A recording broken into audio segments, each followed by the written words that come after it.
Hey guys, so today we're actually going to look at a slightly different side of group ranking models. We've been talking about different types of group ranking models before, but we're actually going to look at what makes a group ranking model fair today. And we're actually going to learn one more group ranking model, which is called approval voting. That means that we have 6, I think, in total now. But most of today is going to be talking about what kind of makes things fair and what is necessary to actually develop a fair group ranking model. So to do that, we're going to talk first about voting insincerely. And I already wrote in the definition here, basically what it means is exactly kind of how it sounds. It's when people vote insincerely, they vote differently than what they really feel. So as you're writing that down, you might be thinking like, well, why would anyone actually do that? Why would they vote differently from what they really feel? So when this happens, it actually is seen a lot of times in looking at a plurality method to elect a winner.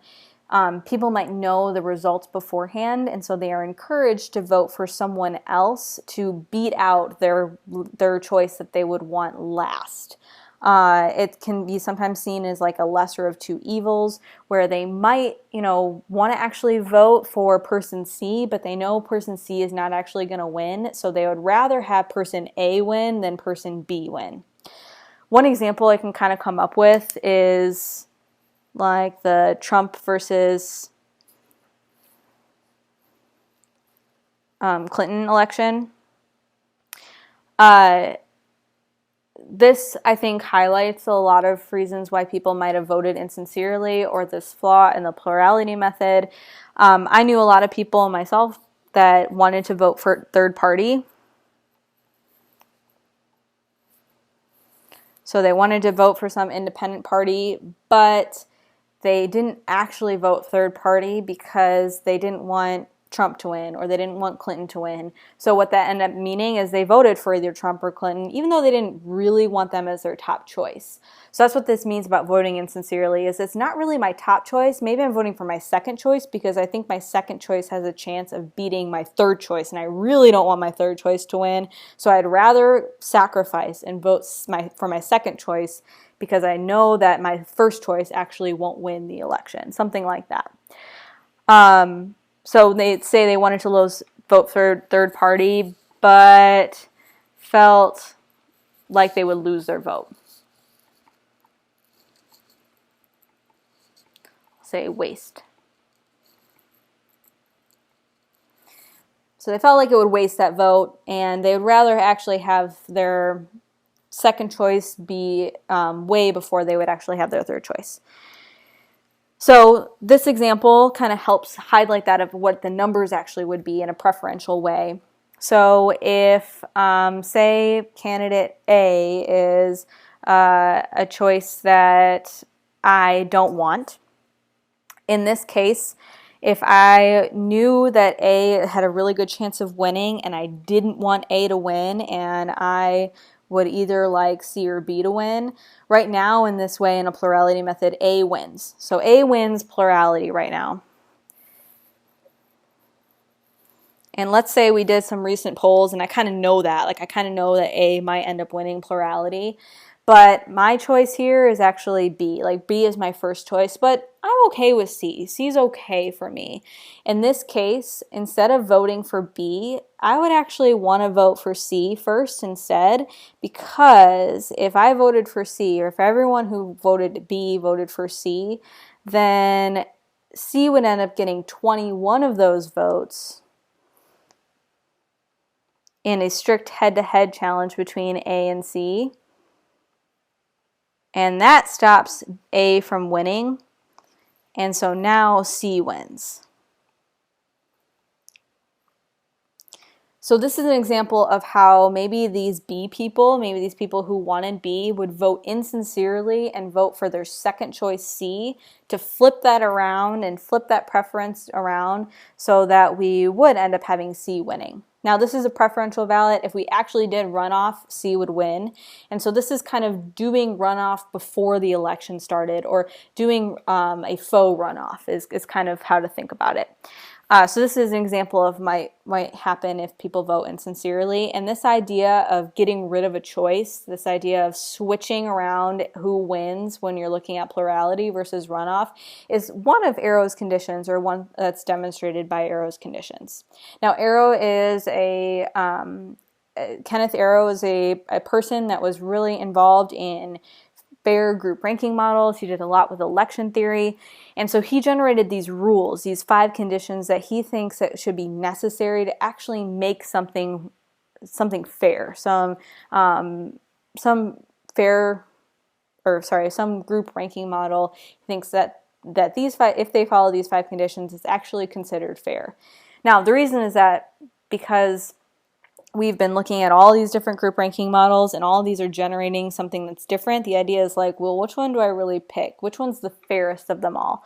This kind of sounds like Snow White or something. Which one is the fairest of them all? So they have to look in the mirror and they have to kind of decide which one's the most fair. And so it kind of has to follow these rules a little bit. So we'll just go over them one by one and kind of talk through and decide what makes this something that's not fair or fair, or what that actually means. So the first one here is non-dictatorship. It's one of the easiest ones to pick out in deciding if it violates, say, Arrow's conditions, which is something that you'd have to do is look at a situation and see if it violates one of Arrow's conditions. Non-dictatorship basically means that some individual should not be the sole voice in the ranking model. It shouldn't be the only person that ends up winning, which makes sense. So if I was a dictator, what I say goes, and I need this to be non-dictatorship. So I need to consider here the preference of the others in the ballot. And if you don't consider what people think and you just declare something, that would violate Arrow's condition as violate Arrow's condition of non-dictatorship, condition 1. Individual sovereignty means that everyone should be able to order their choices in any way, and then we should be able to look at that and indicate ties. So there shouldn't be any like restriction. If you want to vote A over B, or B versus A, you should be allowed to do that in this group ranking model. So sometimes this ranking might end up being that you only vote for your top choice or whatever, but there's no like fairness that's saying that, well, since you voted for B, you can't vote for C over A or something like that. So you should be able to vote in any way that you possibly might want. Unanimity means that if every individual in this entire voting system prefers one choice to another, then the group ranking, when you end up doing all the things that end up having the group ranking model and you get your awarded choice, it should reflect that individual's preference, or the preference of the whole group. So what that might mean is, say, for example, I have this group ranking model that has A, B, C, and let's see, B, C, A, and BAC. Let's say that I have this as my preference schedule, and I'm just going to put some random numbers. I have 18 people voting in this system, and if you look and carefully analyze these ballots, it looks like, if I were doing, say, head-to-head, that B is above C in every one of these ballots. So B beats C every time. Everyone thinks that every individual prefers one choice to another. In this case, everyone prefers B to C, which means overall, whenever I do my group ranking system and I come up with my winner, B should beat C. It's not like you're making a declaration. It's not like I'm saying, well, I picked C, because that would be a non-dictatorship. It's saying that the process in which the group ranking model ends up working, so whether you're doing like a runoff and you're eliminating something, or you're assigning point values, or you're looking at number 1 choices, or you name it. whatever that process is, it should show this. It should show that B beats C because that's what our preference schedule does. Now, you can imagine that doesn't happen that often. It's not like every individual prefers one choice to another. If one person prefers it the other way and it ends up being that C beats B, that's not following this rule. It has to be that every individual prefers one choice to another so that when you do the process of whatever group ranking it should show that situation. Our fourth one here is freedom from irrelevant alternatives. This actually is the most common violation. So up until now, we're in a place where all three of those rules are pretty much kept on every voting system that every group ranking system that we've studied so far. These three conditions are present. There's not something that's going to get violated, but freedom from irrelevant alternatives does get violated a lot depending on what the system says. What that means is if I remove a choice, in other words, eliminate something, it happens with a lot of runoff models, the order in which the others are ranked should not change. Which means that if I did, say, plurality, and then I did plurality again, but I took one of those losers out, like if C was a loser in my plurality, and I eliminated it, and I did my group ranking model again, like with plurality, A should win because A won the first time. It shouldn't matter who lost the first time. If I get rid of a loser, it should just help A win more. That's what they're saying. So any of these irrelevant alternatives are looking at really any losing choice.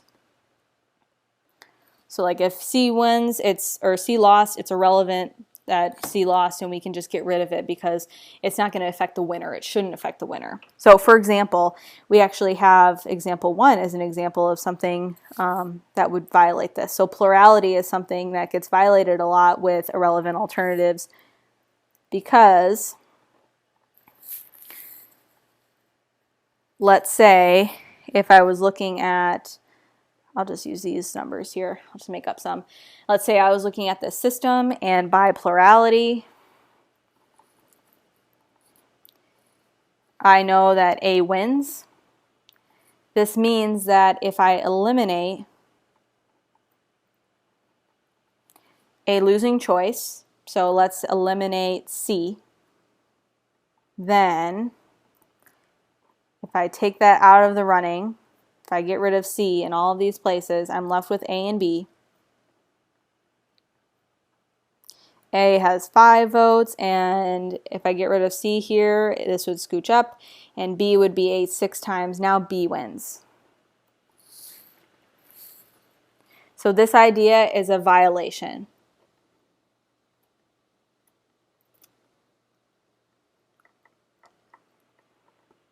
Because we're getting rid of a relevant alternative, meaning this one that only had 2 votes, I'm just going to get rid of C altogether. I'm going to get rid of that alternative that didn't matter because it lost anyway. But when I do that, my plurality, if I go with plurality again, B actually wins versus A. So it changed the order the other people are ranked. And that's what the saying should not happen. The order shouldn't change. The last one that we have is uniqueness of group ranking, and this is another one that doesn't get violated a lot with the ones that we've dealt with. The only one that really gets violated a lot is condition 4. It gets violated a lot with plurality because of that runoff idea. But uniqueness of group ranking, what this says is that whatever your method is, whatever your process of deciding what the winner is on your group ranking model, it should give the same results when it's applied to a set of preferences. So if I say have this ballot, so this is how we're going to do it in our own terms, if the same ballots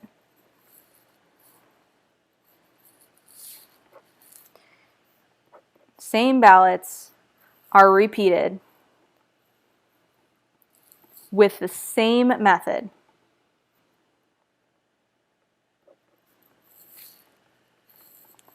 the results should be the same.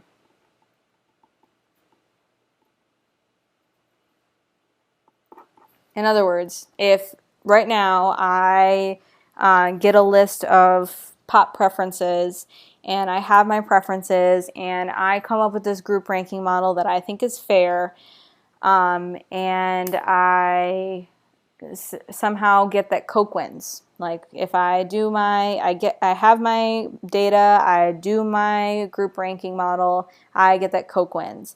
And then I check it a second time. Same ballots, so I didn't change anything. I didn't take any new votes. I didn't re-vote the same people so that they might have changed their votes. Nope, none of that happened. I looked at the same data and I used the same thing. I should get the same result. So that's all that's really saying, which again, like if I did that with any of our group choices, this is something that would hold. So you might be thinking like, oh my gosh, how does it not even happen? Like it might just mean that you made a mistake. But our next one is kind of an example of that. So let's say that you have me, a teacher, who fills out have students fill out this ballot ranking of their favorite soft drinks, their favorite pops. And I collect the ballots, and my group ranking model, what I'm saying, this places into a hat and chooses the ballots to be the winner. This is what my thing is about. This is my group ranking model. So this is how I'm choosing the winner. I'm putting it into a hat and pulling one ballot out at a time to be the winner. And you might be thinking, well, that doesn't really seem very fair. The reason that's not fair is because of a couple different things of violations of Arrow's conditions. So one of the things that it violates is condition 5, this uniqueness of the group ranking. If I repeat this method with the same ballots that are in the hats, the winner or the ballot could be different. It's not like I'm guaranteed to pick the same ballot out at the same, every time. So in other words, if I'm repeating this group ranking model, which is choose one of the ballots out of the hat at random with the same ballots in the hat, the results could be, and probably will be, different than the one that I chose the first time. So that's why it's a violation of condition 5. That would not be a very fair way to decide the winner. It doesn't really take into account all the other people's preferences, which actually is a condition on itself. So the thing that doesn't take into account everyone else's preferences, that's condition 1. And you could argue that that's also something that's being violated. All the other students' votes don't matter. Non-dictatorship.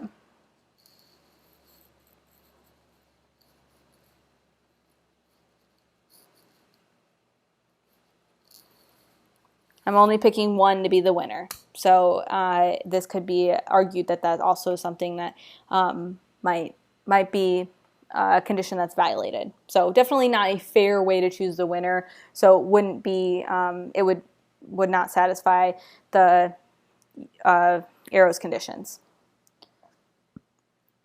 For example 3, if we're looking at which Arrow's conditions violates, we kind of have to have a group ranking model to consider. So we're going to use plurality here.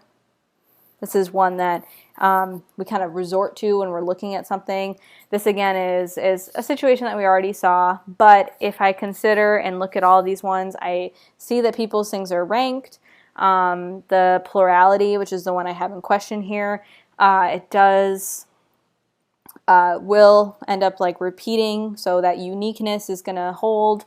It allows this individual sovereignty idea where they're allowed to order it. It's not like picking one that would outshine the other in this non-dictatorship.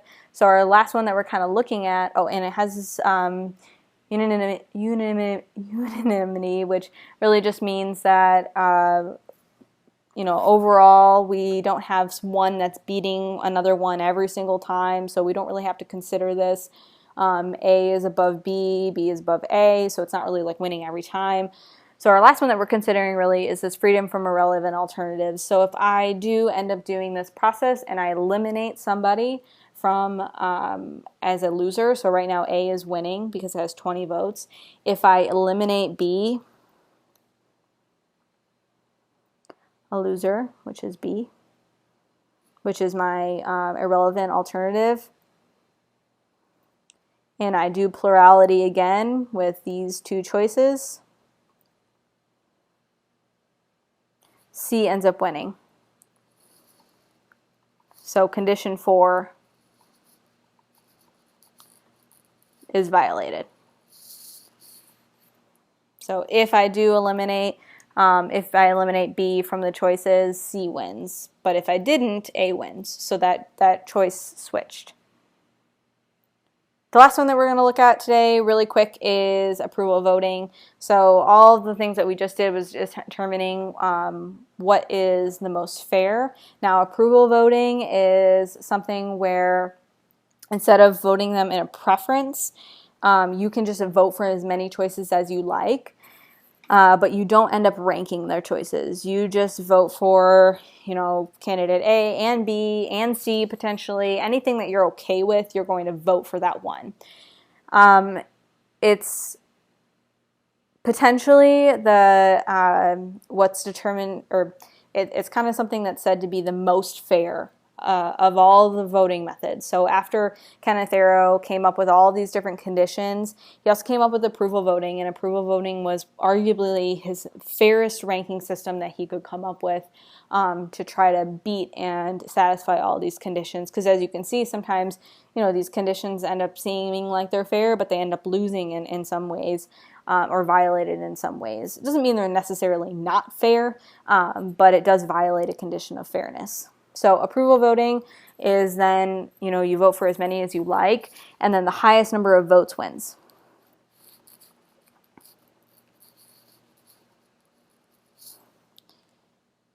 The only problem, or one downside is this, is that two choices can end up earning the same number of votes, and then what do you do to try to counteract that system? Oh, this should say example 4. Change that. So we're going to look at this approval voting system with this preference schedule. Now it's not actually voted because once you do approval voting, these choices don't really matter. But let's say that voters say that their top 2 ranked choices are acceptable. So that would mean that they would put X's next to all of these choices and they wouldn't put X's next to the other 2. So they did rank them, but then they're like, well, I would really vote for A and C. Those are still fine. So we're only looking at this column, and we count how many votes then they would end up getting. So if I look at this section here, A appears in those top 2 rows, only this one column, so that'd be 5 people would vote for A. B appears here, which is 2.